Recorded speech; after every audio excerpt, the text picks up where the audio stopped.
Ndị be anyị ekenekwanụ m unu. Asị m ka ụbọchị nketa mara na anyị na mma. Anyị si ka nke onye chikwelu ya zelụkwa. Anyị dịka o si dị, ihe a bụ Eastern News 24 ka anyị si were wetara ya bụ ozi.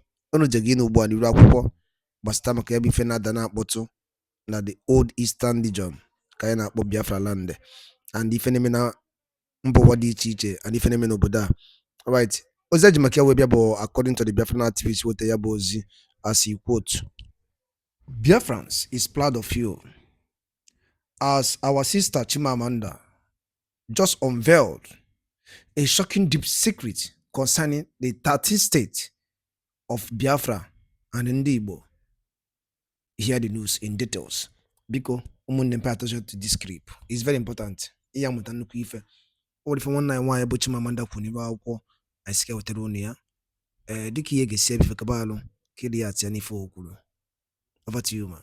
And many of us are proud to say that our children do not speak Igbo. Now, languages are really wonderful. I think the more languages one can speak, the better. I personally would like to learn Hausa. I've always loved the music of the language. But the truth is that children can learn as many languages as we expose them to. But what is happening in Igbo land is not about whether children can learn languages or not. It is the result of the lack of value for what is ours. We do not value what is ours. And this lack of value is also reflected even in the contemporary Igbo practice of giving strange names to our children. Names we like, not because of their beautiful or deep meanings, but because they can be easily shortened to sound Western. Kasi, Zara, Jida. Unana Zaelia Fani Nwere Synod.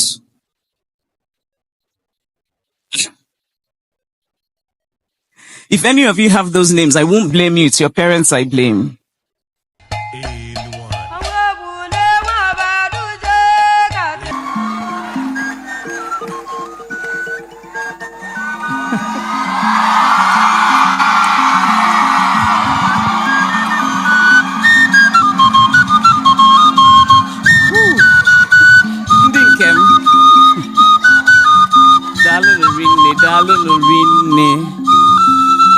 Dalo no rinne angolu julu ma afọ unu manu unu mulum Igbo mulum jeche ebe niile na-eje ebe niile Igbo mulum.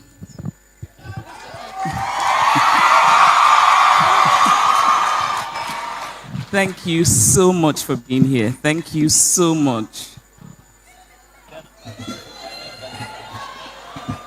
This is tough. Okay.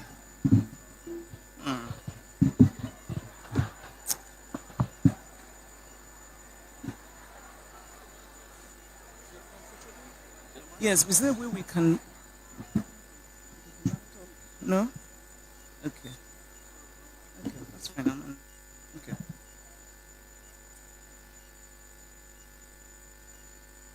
Again, good evening to everybody.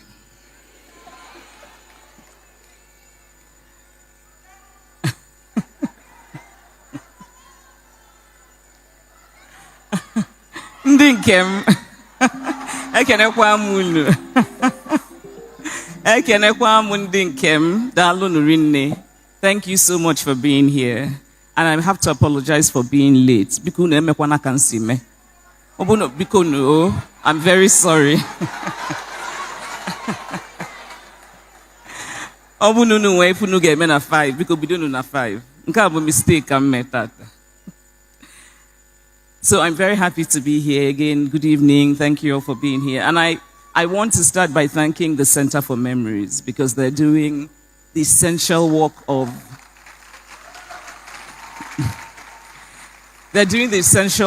preserving our collective memories. I also want to thank my dear friend James Mbueze. Rebecca James, no? Okay. Get there. Mbueze. I want to thank James for the depth of his love for Igbo land. And I want to thank him for the breadth of his intellect. James actually persuaded me to deliver a lecture today rather than to read from Dream Count.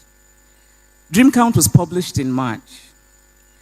And for the past few months, I've been traveling on book tour in different parts of the world. And now I am here, back home in Nigeria. And I consider this my homecoming. I was in Lagos a few days ago. I was in Abuja just 2 days ago. And now I am here in Enugu. I'm here in this beautiful city on the hill. I am here in the city of my birth. I drew my first breath about 2 kilometers away from where we are today at the University of Nigeria Teaching Hospital on September 15, 1977. So although I was born in Enugu, I grew up in Nsukka on the campus of the University of Nigeria. I am from Aba in Njikoka, local government area of Anambra State. My mother is from Umunachi in Dunukofia, local government area of Anambra State. All are my homes. But more importantly, and I think more significantly, I consider all of Igbo land to be my home. From Enugu to Anambra, Imo, Abia, Ebonyi, and the Igbo-speaking communities in Rivers, in Kogi, in Benue, in Delta. All of them are home because all of them are Igbo land. Igbo bu Igbo. Whenever I land at an airport, whether in Asaba or in Enugu or in Owerri or the wonderfully named Chino Achebe International Airport in Umueri, the overwhelming feeling for me is one of wholeness, an internal calm, an instinctive, ancestral peace. Or so it was for many years, until recently. I am not the only Igbo person who no longer feels this instinctive wholeness, this peace. I am not the only one who reads stories from Igbo land and turns away in horror, who sees what is happening in Igbo land today and is consumed by shock, disillusionment, and a feeling dangerously close to despair. In Igbo culture, nothing is more sacred than life. In Igbo culture, a sibling must never take the life of another sibling. That is what we mean when we call a child Nduka, Ndubisi, Ndude. The preservation of life is sacrosanct. Things Fall Apart demonstrates this central Igbo belief in the sacredness of life. Okonkwo accidentally murders a member of his community. It is truly an accident. His gun goes off during a feast, and yet his community punishes him severely. His home is destroyed and burnt, and he's banished for years. And this was an accident. Now imagine the severity of the punishment for murder in Igbo culture. Igbo culture abhors the taking of innocent life. And yet, today, we hear grotesquely inhumane stories of people murdered in ritual practices for money. And it is important to note that the victims of this recent upsurge of barbarism are mostly women. It is not just infuriating, but it is mentally disorienting to even contemplate that in 21st century Igbo land, women are considered expendable ingredients in the blighted act of evil rituals. Igbo women who historically have been strong, have been valued. Igbo women like the Omu, whose boats led expeditions in pre-colonial times. Igbo women like the female king in Enugu Ezike. Igbo women who participated in the Aba Women's Riot in Women's Rebellion in 1929. Igbo women who through centuries have traded and shown initiative, and now we are reducing women to victims of money rituals. Ndigbo, what is happening to us? When did this particular rain begin to beat us?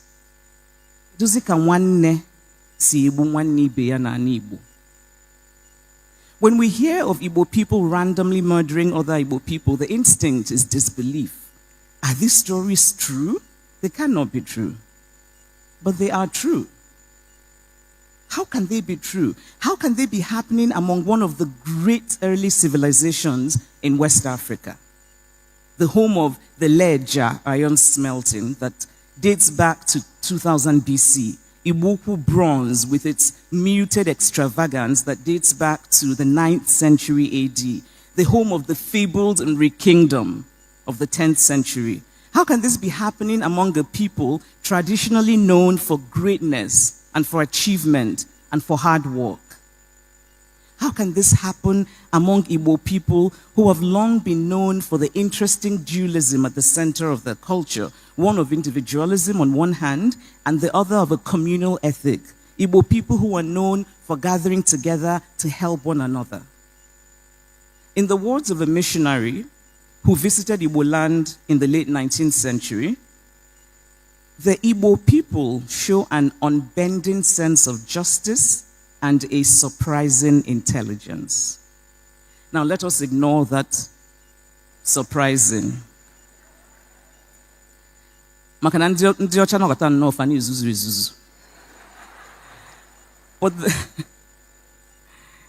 the larger point is that Igbo people have long been known for greatness. And yet today, Igbo land is in disarray. Today, we are overseeing our own decline. There are, of course, the smaller desecrations that we have wrought on ourselves in the past 30, 40 years, one of which concerns the Igbo language. We do not have a thriving Igbo literature. We cannot seem to reach a consensus on a classical form of written Igbo. And many of us are proud to say that our children do not speak Igbo. Now, languages are really wonderful. I think the more languages one can speak, the better.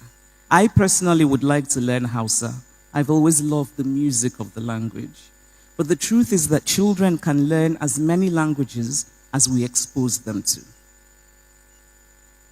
But what is happening in Igbo land is not about whether children can learn languages or not. It is the result of the lack of value for what is ours. We do not value what is ours.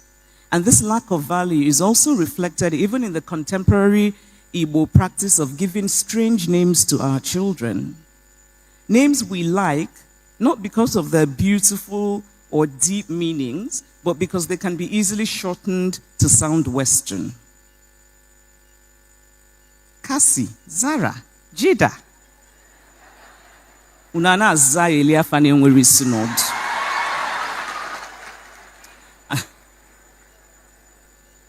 If any of you have those names, I won't blame you. It's your parents I blame. But as an aside, I've noticed during my book signings, and I've done many book signings, but particularly the ones here in Nigeria, I've noticed that many of my Yoruba fans who come to have their book signed and they tell me their names, they always say very proudly their full names. Oluwatobilola. And I have to tell you, I find this deeply admirable, but also I feel a kind of whimsical sadness because that almost never happens with my Igbo fans.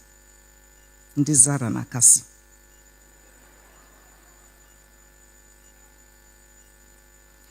Somebody once said to me when I was talking about how important it was for us to conserve our language,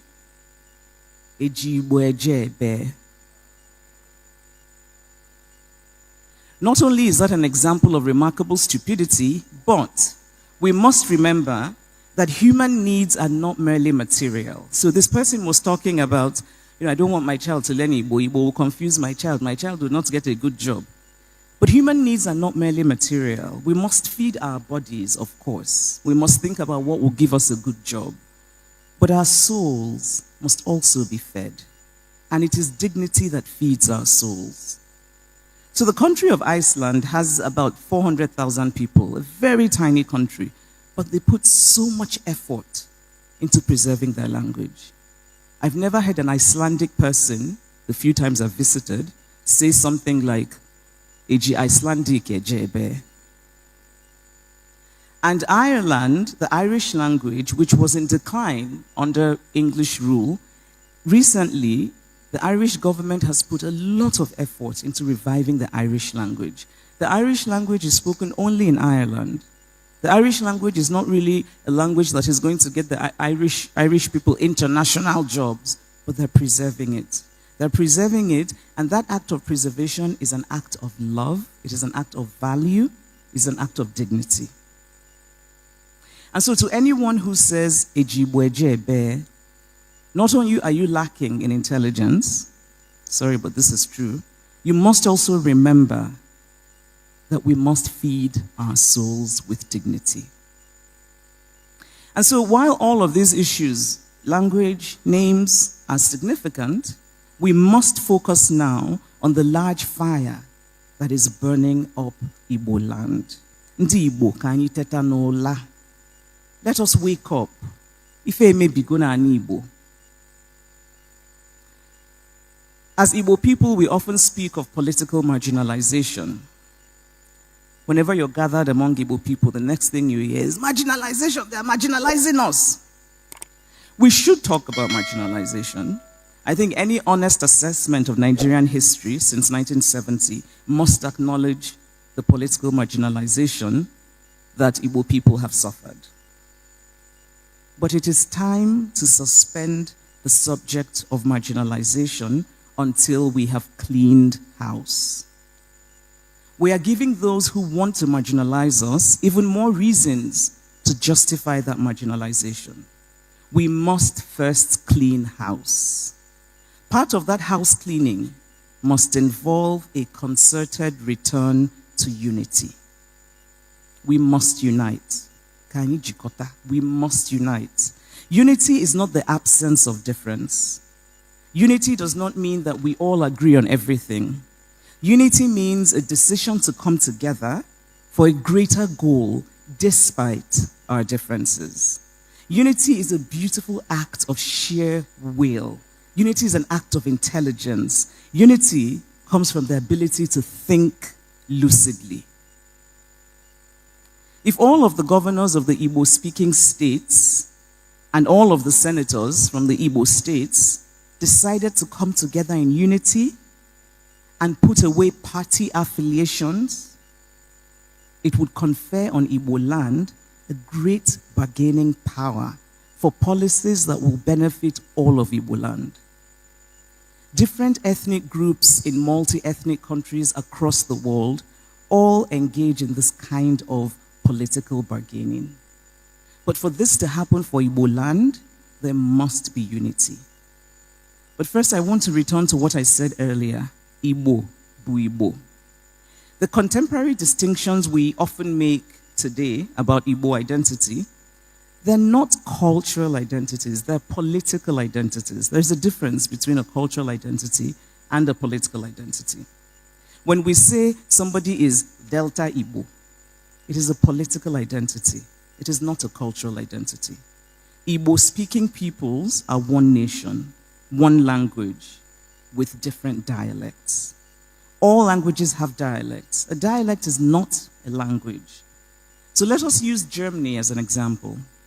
Germanic tribes have existed for centuries in Western Europe, but it was only relatively recently in the 19th century that these Germanic tribes decided to come together with the different dialects of the same language, German, and they united to form what we now know as the modern German state. Political identities are acts of political expediency. They're transient, they're fleeting, and they're hollow at the core.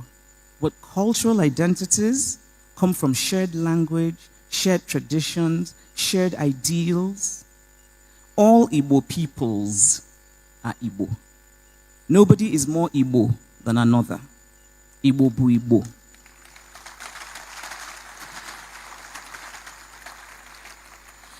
And so, on the basis of these shared cultural values, Ndigbo must unite.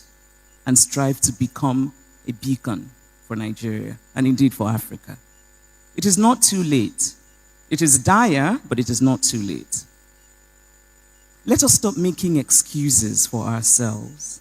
Don't say that poverty is the reason that we are sliding into this barbarism.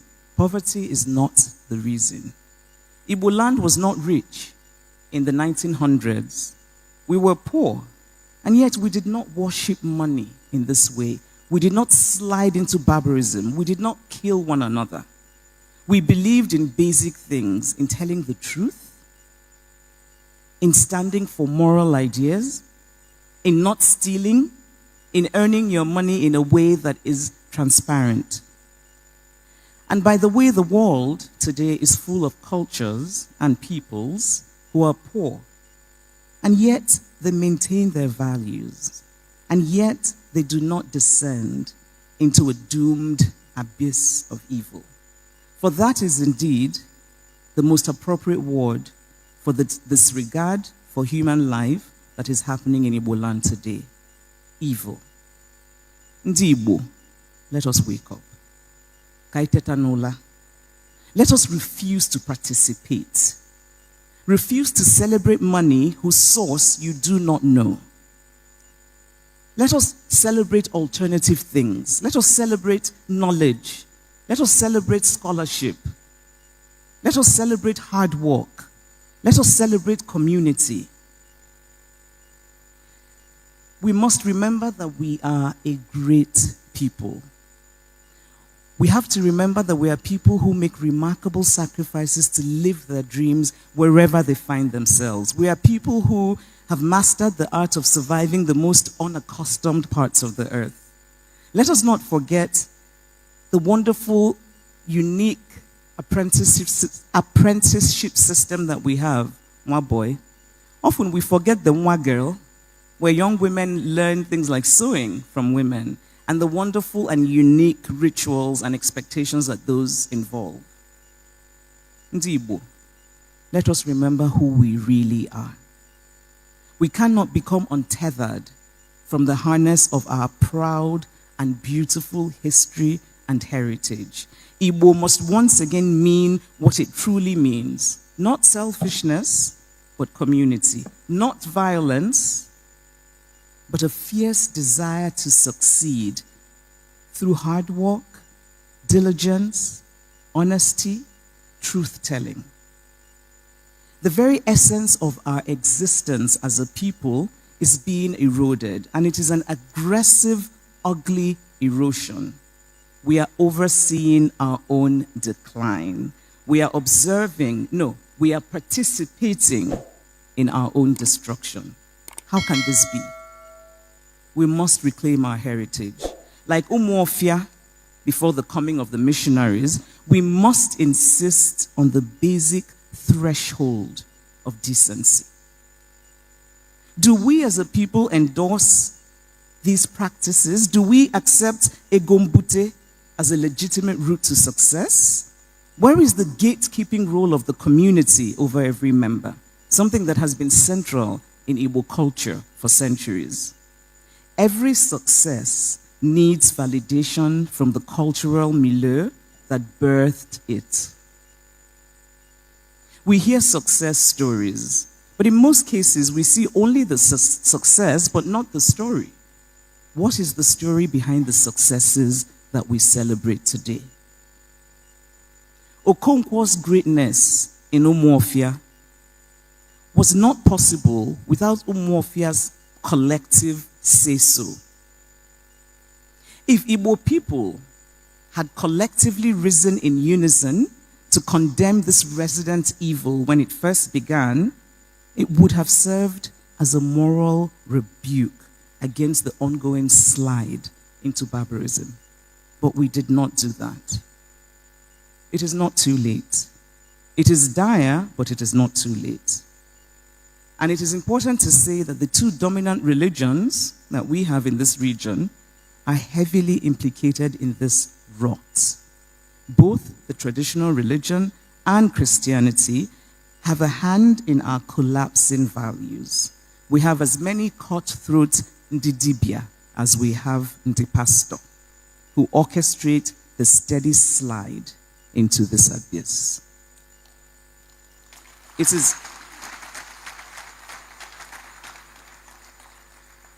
is time to clean house. We should not accept what is happening. If there are those who seek to destroy us, we should not help them. We should not arm ourselves with guns. We should arm ourselves with a return to values. Arm ourselves with knowledge. Arm ourselves with strong sense of justice, morality, fair play. Those are the true Igbo values. It is not too late. We must wake up now. Ndigbo, kaini tetanola kita. Let us return Igbo land to the glory that it deserves. Ndị be anyị ngwadalụ niile nụ dịka unu si wee na-esola n'iru akwụkwọ n'ihe nke anyị na-eme na Eastern News 24. Ka efi were ikwu gbasịta maka ya bụ ife ndị a niile nụ n'iru akwụkwọ n'ụbọchị uhuruchi nke taa. Ka efi wee ikwu gbasịta maka ya bụ ife drọpụrụ ife iche n'ụdị nke gị ngwa nke mesịa na ụmụnne m.